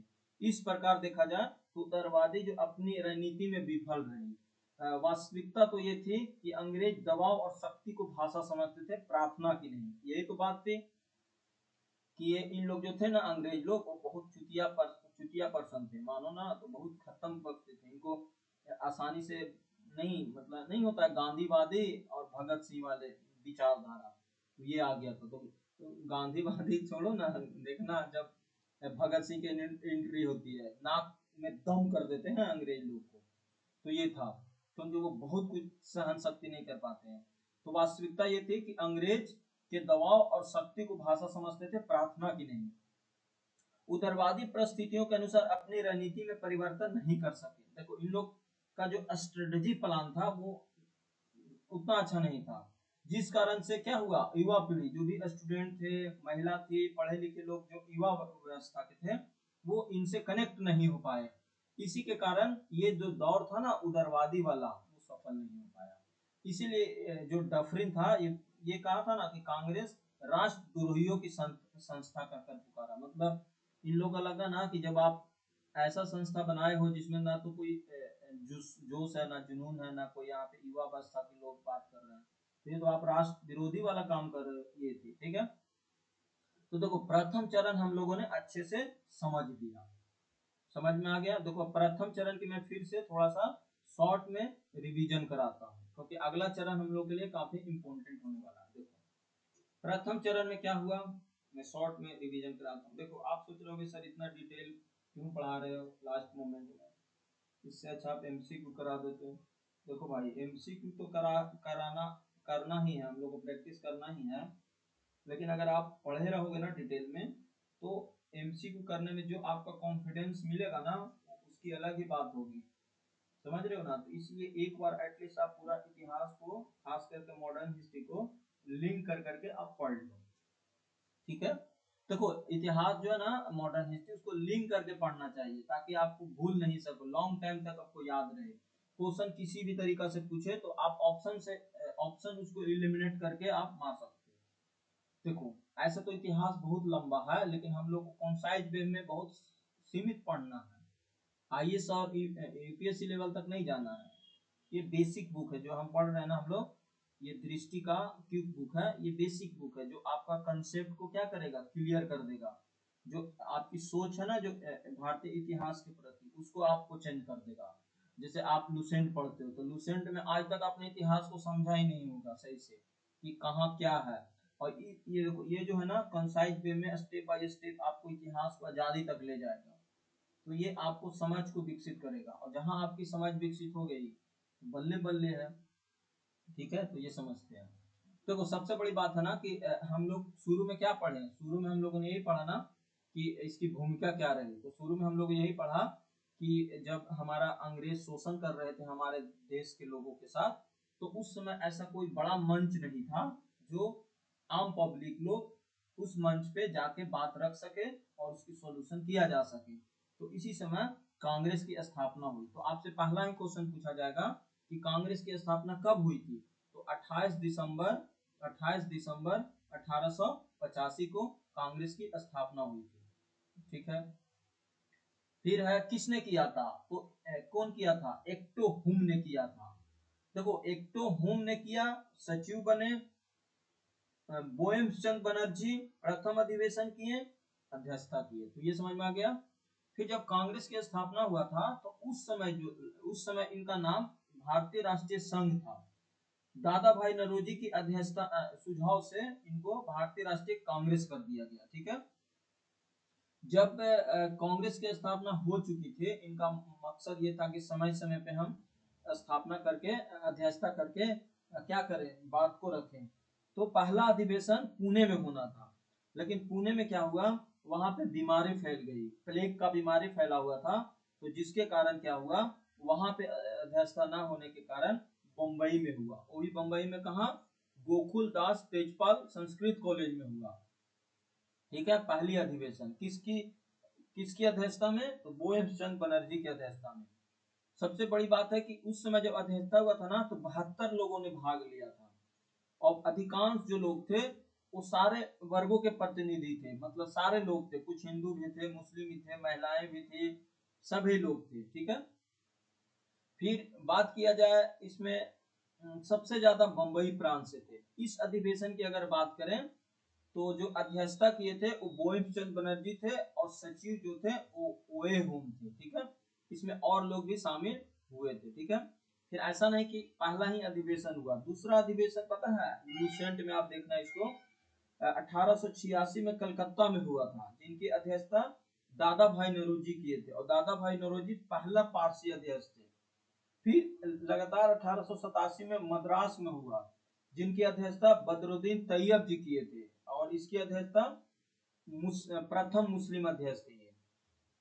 फिर 1888 में इलाहाबाद में हुआ, जिसकी अध्यक्षता जॉर्ज उल किए थे, और ये प्रथम अंग्रेज अध्यक्ष थे। इसी तरीका से 1889 में, 90 में, 91 में, 92 में लगातार हुआ। देखो, जब कांग्रेस की स्थापना हुआ ना, तो आपको पता होना चाहिए 1885 से सीधे पता है 1896 तक लगातार हुआ है बैठक, लगातार एक साल भी गैप नहीं किया गया, एक साल भी गैप नहीं, देख लेना। तो मैं यही बता रहा हूँ कि 1885 में पहला अधिवेशन बंबई में हुआ था, बोमचंद बनर्जी के अध्यक्षता में 72 प्रतिनिधियों ने भाग लिया था, सबसे ज्यादा 28 बंबई से थे।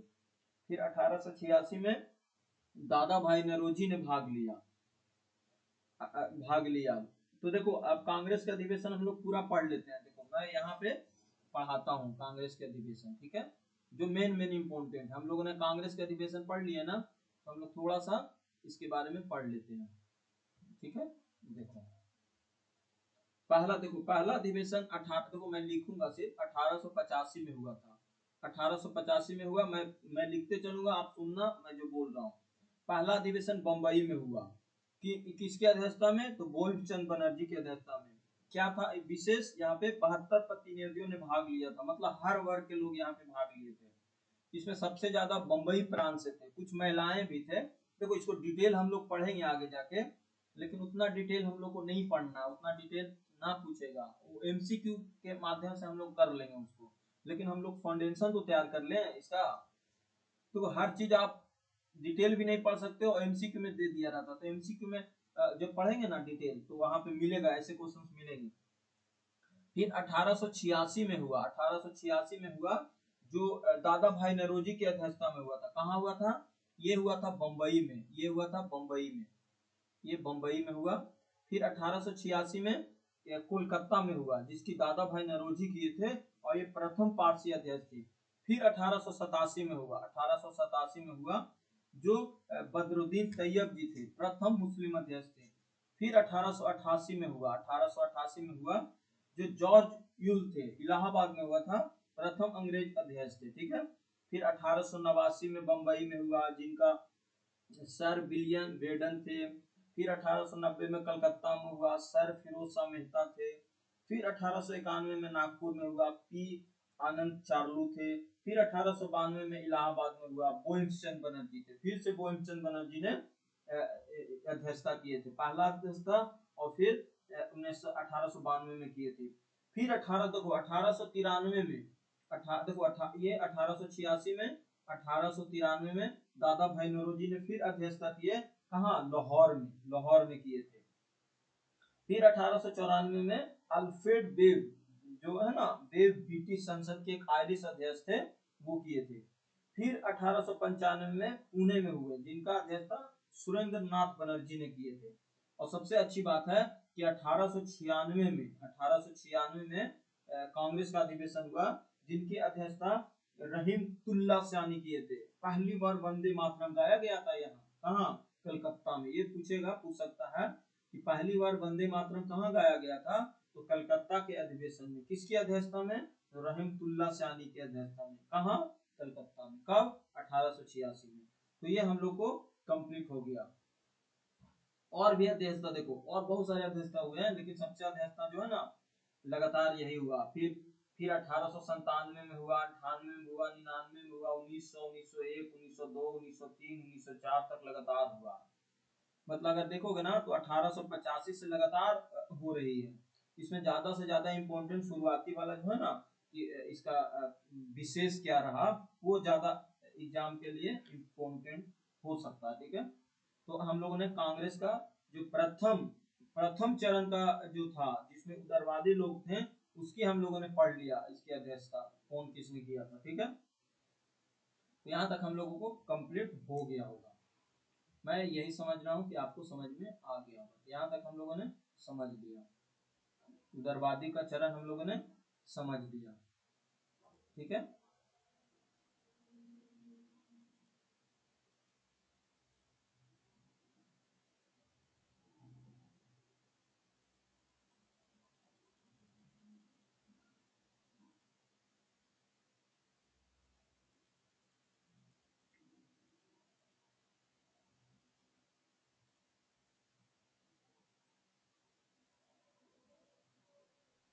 आप देखो आती है सेकेंड फेज, मतलब नेशनल मूवमेंट का सेकेंड फेज, जिसको उग्रवादी चरण बोलते हैं।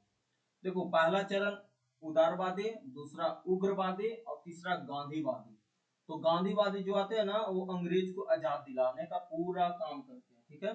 तो हम लोग पढ़ते हैं उग्रवादी, ठीक है, उग्रवादी चरण हम लोगों ने पूरा कंप्लीट कर लिया है। यहाँ तक क्लियर।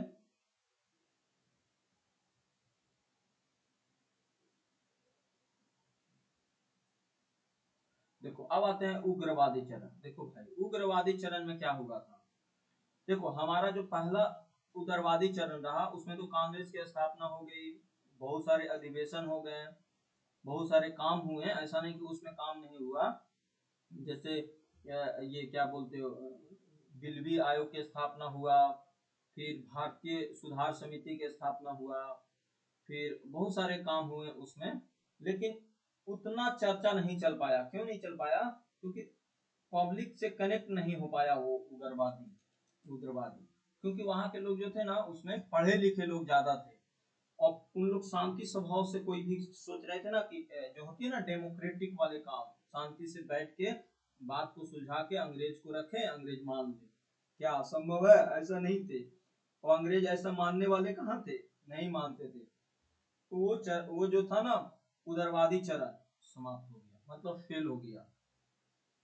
तो अब आया उग्रवादी चरण। तो देखो 1800, अगर देखोगे ना, 1800 1885 से 1905 तक जो चरण रहा है, वो हमारा उग्रवादी चरण रहा है। अब पढ़ेंगे उग्रवादी, इसमें आंधी बंडोवा सब आएगा। देखो अगला है उदारवादी नेताओं के अनुनय विनिमय के बावजूद जब मौलिक रूप से कुछ भी हासिल नहीं हुआ, बिल्कुल कुछ नहीं हासिल हुआ, क्या हुआ? कुछ नहीं। तो कांग्रेस के भीतर में एक नया गुट शुरू हो गया। होगा बाजी में होगा ही नहीं होगा। जब मान लो आपने कोई संस्था शुरू किया, और आपका जो मंशा था कि हमें ये करना है वो करना है, तो आप कुछ कर ही नहीं रहे हो। तो ऐसा तो नहीं ना कि सब उस मेंबर जो संस्था होंगे, कांग्रेस के जो संस्था में जो मेंबर होंगे, वो सबका खून ठंडा ही होगा। नहीं भाई, कुछ ना कुछ ऐसे लोग होंगे जिनका खून गर्म है, और वो चाह रहे हैं कि अंग्रेज को कुछ ना कुछ करें। तो क्या हुआ, दो गुट में बट गया। जो प्रारंभ में उदारवादी की नीतियों का आलोचक था, वो उभर कर सामने आया। किसकी? उदारवादियों की नीति। उदारवादी की नीति क्या थी? बहुत कूल माइंड से चर्चा करना और अंग्रेज को बताना। तो उनको नीतियां जो है ना, वो समझ नहीं आया, पसंद नहीं आया, बोला ऐसे कुछ नहीं होगा, कुछ करके दिखाना होगा। तो इस गुट को बोला गया गरम दल, जिसको गरम दल के नाम से जाना गया।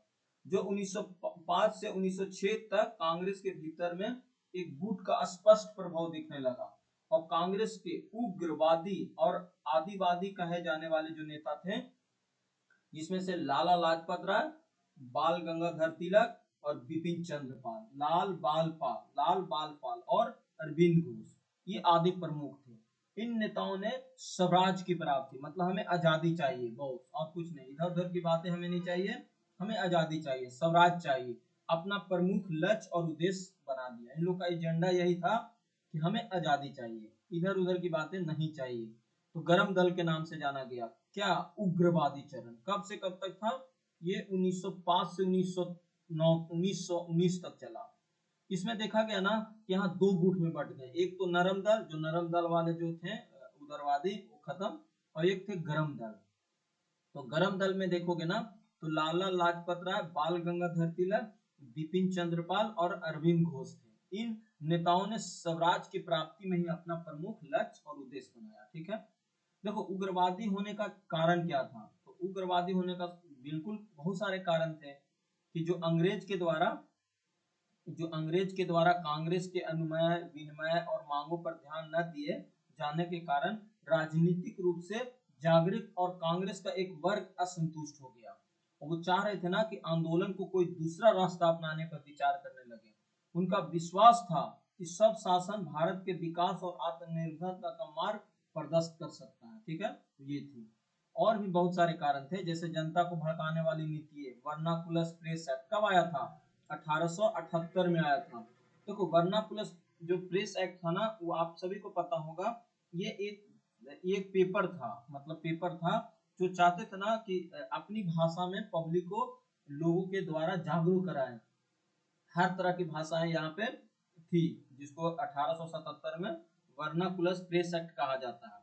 किसने लाया था? तो ये लाया था लॉर्ड लिटन ने। लॉर्ड लिटन ने। इसका क्या उद्देश्य था कि जो भी भारतीय भाषाओं वाला समाचार पत्र होंगे ना, उनको नियंत्रित करना। क्योंकि उस समय क्या थे, बहुत सारे भाषाएं, हर रीजनल भाषा में समाचार पत्र आती थी और अपने भाषा में लोग पढ़ते थे। तो लॉर्ड लिटन ने क्या किया, वर्नाकुलस प्रेस एक्ट ला दिया लॉर्ड लिटन ने, और इन पे प्रतिबंध लगा दिया। मतलब कारण था ना कि अंग्रेज चाहती थी ना कि कोई भी भारतीय अखबार सरकार की आलोचना ना करे। तो भाई ये तो गलत है। फिर क्या हुआ ना, इसको पूरी तरीका से क्या किया, बंद कर दिया। मतलब ना पूरी तरीका से बंद कर दिया 1878 में। तो वर्नाकुलस प्रेस एक्ट आया। फिर विश्वविद्यालय अधिनियम 1904 आया था। विश्वविद्यालय अधिनियम 1904 आया। तो विश्वविद्यालय अधिनियम 1904 क्या था ना, आपको पता होगा। 1904 में जब उग्रवादी एक्सटेंशन मूवमेंट था, तो उस समय लॉर्ड कर्जन के द्वारा ये आया था। ये था, देखो, इंडियन, ये जो था ना वर्नाकुलस प्रेस एक्ट, वो लॉर्ड लिटन लाया था। विश्वविद्यालय अधिनियम 1904 कौन लाया था? लॉर्ड कर्जन लाया था।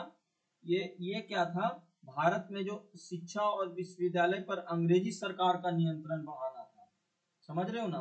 मतलब विश्वविद्यालय का अधिनियम बना के जो वहाँ का हमारा कल्चर है, एजुकेशन सिस्टम, वो, और विश्वविद्यालय पर अंग्रेजी अधिकार ज्यादा स्थापित हो, ये किया गया था। मतलब ना सरकार को विश्वविद्यालय पे जो भी अधिकार होंगे वो सब अंग्रेज का होंगे। ठीक है। भारतीयों के लिए शिक्षा का अवसर सीमित कर दिया गया और अंग्रेजों के लिए सारा दरवाजा खोल दिया गया। तो भाई ये तो बहुत बड़ा गलत हुआ। क्योंकि आपको पता है ना कि 1903 में दिल्ली दरबार आया था। देखो 1903 में क्या आया था, दिल्ली दरबार। 1903 में दिल्ली दरबार आया। लॉर्ड कर्जन धूमधाम से क्या किया, पैसा बुड़ाया, मतलब लुटा दिया पूरा पैसा, और क्या किया, जनता को और दम गुस्सा दिलवा दिया। फिर यही 1904 में यही आया विश्वविद्यालय अधिनियम, जिसमें क्या किया, शिक्षा पे पूरी तरीका से कंट्रोल कर लिया और भड़क उठा जनता। अरे ये तो बहुत बड़ा खतरनाक काम है।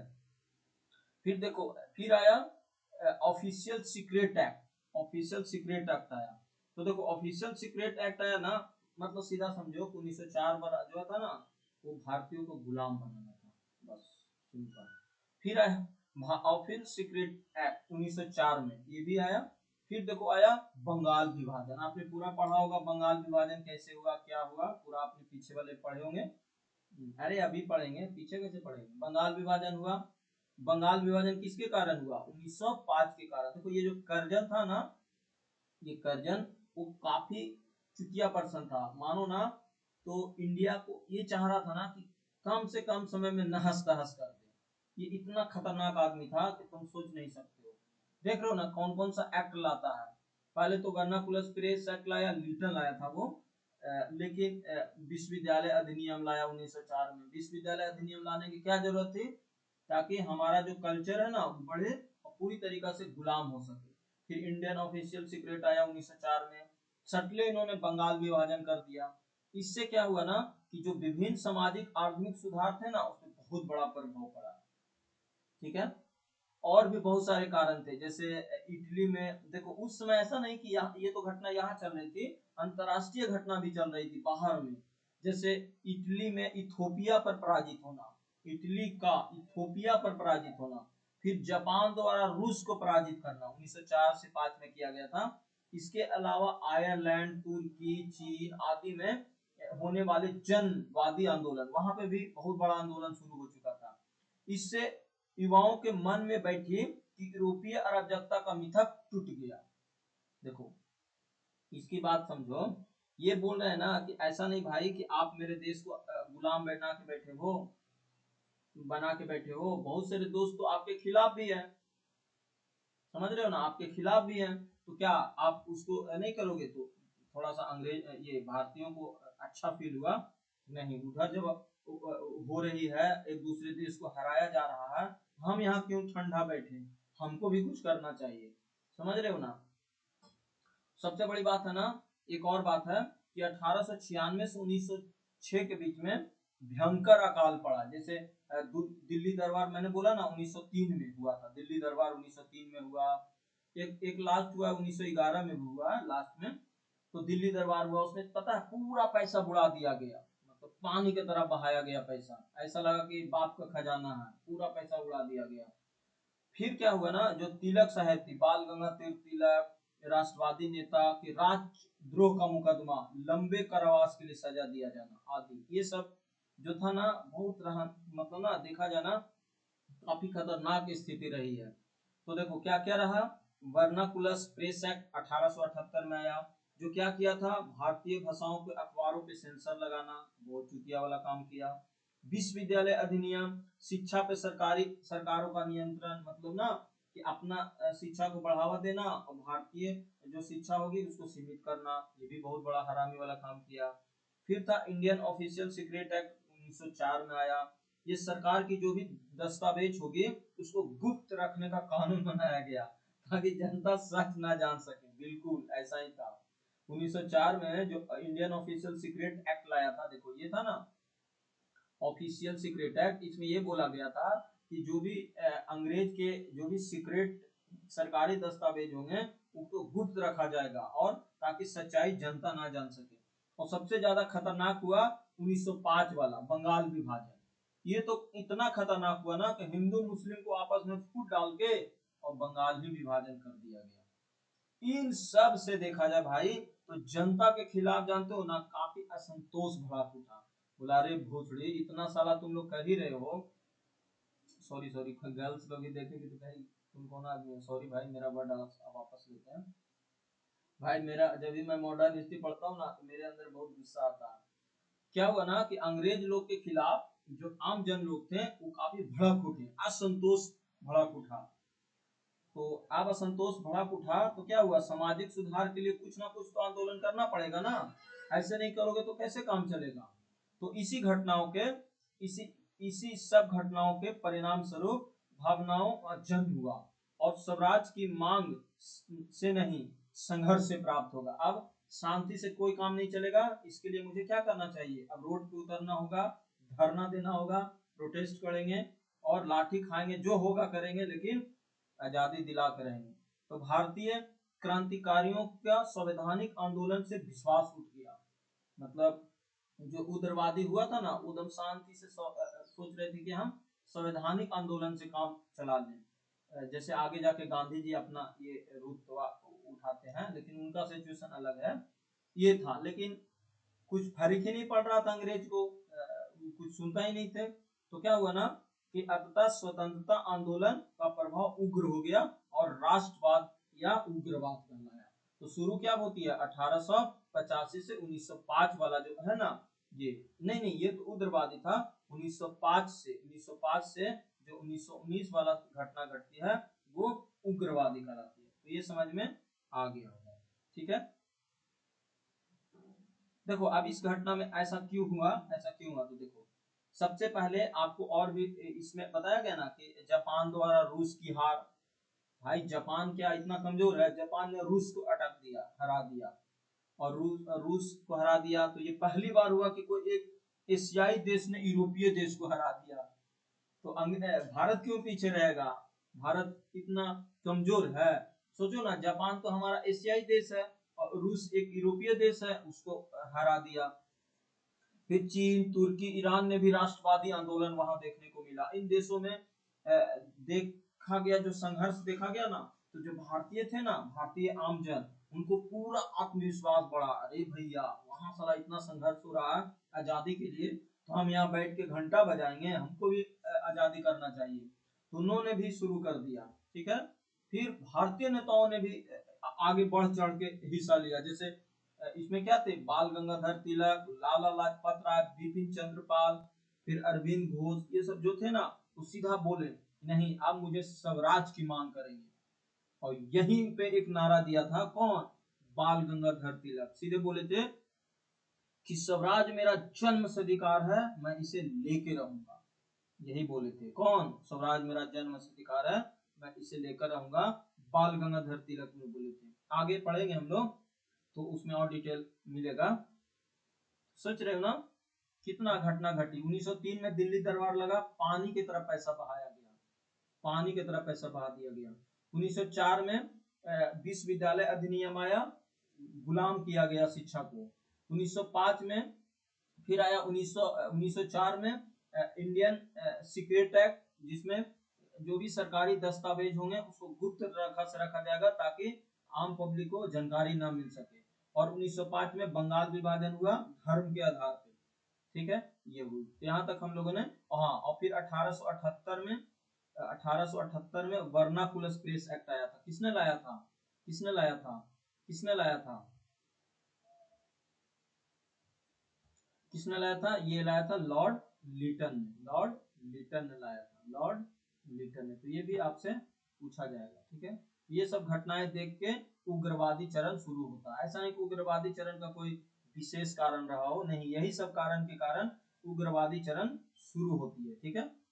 यहाँ तक क्लियर हो गया होगा। देखो आपने यूट्यूब पे बहुत पढ़ा होगा, लेकिन बेसिक बुक पढ़ो जो यहाँ से आपका कंसेप्ट क्लियर हो सके और आपको एक हिस्ट्री के प्रति, जो मॉडर्न हिस्ट्री है ना, उसके प्रति एक जुनून पैदा हो। यही तो पढ़ाई का मतलब होता है। आपने यूट्यूब पे पूरा पढ़ लिया, ये हुआ वो हुआ दिस दैट, लिंक कर ही नहीं रहा है कोई कहानी से, तो कैसे पता चलेगा? आपके दिमाग में भारतीय राष्ट्रीय कांग्रेस आंदोलन आया, सीधा बोल देगा 1906 का आंदोलन कब हुआ था, 1906। तो 1906 का हुआ, तो 1905 के बाद जब आंदोलन शुरू हुआ तो 1906 से शुरू हो गया ये कांग्रेस का अधिवेशन। समझ रहे हो ना? कांग्रेस का अधिवेशन अगर आप देखोगे तो 1906 में शुरू हुआ और 1906 में कलकत्ता में हुआ है, जो पहली बार स्वराज शब्द की स्थापना किस मतलब बोले गए थे, दादा भाई नौरोजी। तो ये सब लिंक करके पढ़ोगे ना तो याद रहेगा। हिस्ट्री है ना, बहुत सारे कंटेंट होती है इसमें, तो याद करना और टफ पड़ जाता है, ठीक है। अब चलते हैं आगे। देखो अब आगे चलते हैं, जो जो घटनाएं घटी है ना उसको डिटेल हम लोग पढ़ेंगे कि इनकी क्या सीमा रही, फिर क्या हुआ, कैसे कैसे क्या हुआ, ये सब पढ़ेंगे, ठीक है। देखो अब आया विचारधारा और कार्यपद्धति। देखो इनका विचारधारा क्या था और इनकी कार्यशैली कैसा था उग्रवादी लोगों का। तो देखो उग्रवादी लोग थे जो ब्रिटिश नेताओं के शासन से घृणा करते थे, उनको देख के ही अंदर से आग उत्पन्न होता था इन लोग के। साथ ही साथ अंग्रेज को भारत से बाहर निकालने की बात करते थे, बिल्कुल सब कोई करेगा। विश्वास था ना कि भारतीयों की मुक्ति स्वयं की प्रयत्नों से नहीं, अंग्रेज की कृपा से नहीं हो। मतलब इनका ये सीधा कहना था कि अरे भाई हम ही लोग के मेहनत से और हम ही लोग के संघर्ष से अंग्रेज भागेंगे, उन लोग का कोई इसमें कृपा नहीं चलेगा। इसी समय क्या हुआ था ना, स्वराज मेरा जन्म सिद्धिकार है, मैं इसे लेकर रहूंगा। किसने नारा दिया था? बाल गंगाधर तिलक साहब जी ने नारा दिया था, ठीक है। और बाल गंगाधर तिलक ने अपने प्रयासों से बहुत कुछ किए हैं, देखना क्या क्या किए हैं। उग्रवादियों ने अपने लक्ष्य की प्राप्ति के लिए विदेशी वस्तुओं का बहिष्कार करना शुरू कर दिया और स्वदेशी अपनाने पर बल दिया। तो राष्ट्रीय शिक्षा पर भी बल दिया गया, क्योंकि आपको पता है कि 1904 में क्या आया था, विश्वविद्यालय अधिनियम आया। तो उसमें बोला गया ना कि जो अंग्रेजी शिक्षा होंगे उनको ज्यादा से ज्यादा प्रमोशन दिया जाएगा, उनको ज्यादा से ज्यादा प्रमोट किया जाएगा, और जो भारतीय शिक्षा होगी उनको सीमित किया जाएगा। तो ऐसे में क्या हो गया कि जो भारतीय शिक्षा शिक्षा था वो खत्म होने के कगार पे था।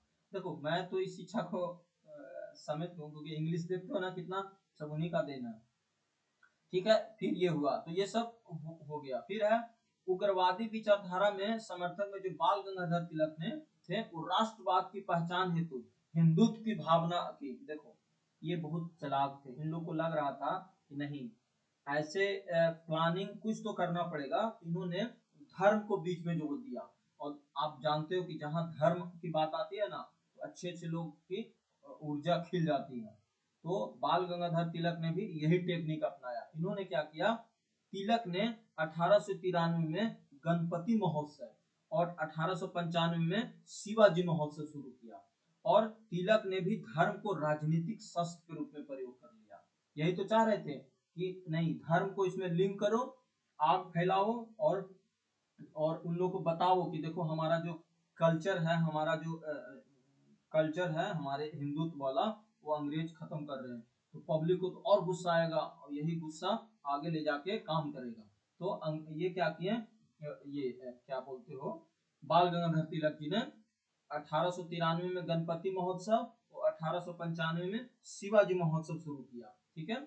और तिलक ने धर्म का राजनीतिक शस्त्र का प्रयोग किया।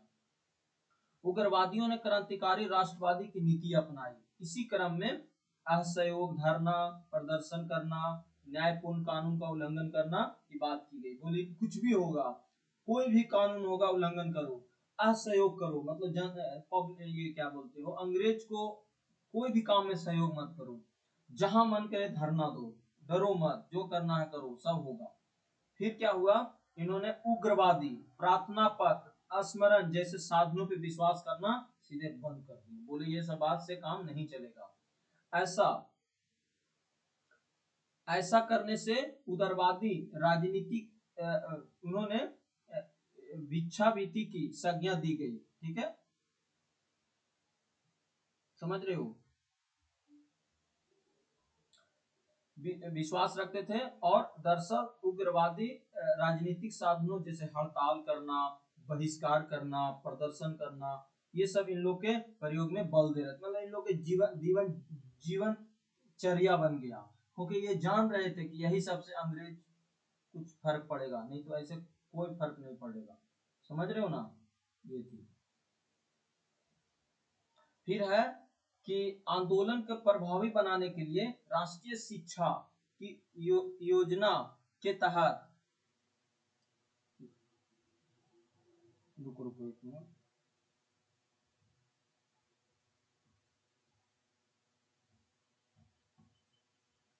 ठीक है, मतलब ना जो आंदोलन की प्रभावी बनाने के लिए राष्ट्रीय